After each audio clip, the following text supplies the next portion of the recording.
Ayan mga boss, magandang hapon. Nandito na si Boss A at maglalapag na ulit tayo ng another blessing at another laptop, no mga boss. Para sa mga subscribers ko mga boss, yung Bring Me natin 55k na to. Kapag nadala mo yung Bring Me item natin at kapag nakuha mo yung Sobrang Sakay sticker natin at nasigaw mo yung magic word, instant blessing itong 55k na makukuha mo, no boss. Iba pa yon sa blessing na makukuha mo, mapipili mo kung sobre number 1, sobre number 2, or yung laptop.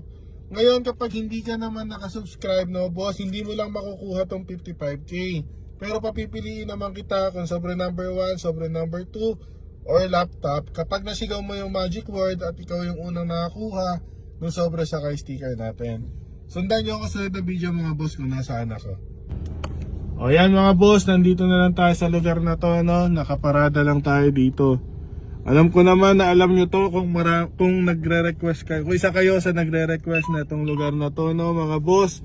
So paano mga boss? Takbo na, ito na yung Bring Me natin, 55k, nakalapag na tayo. Let's go! O yan boss, dyan ko na nalagay yung Sobrang Sakay sticker.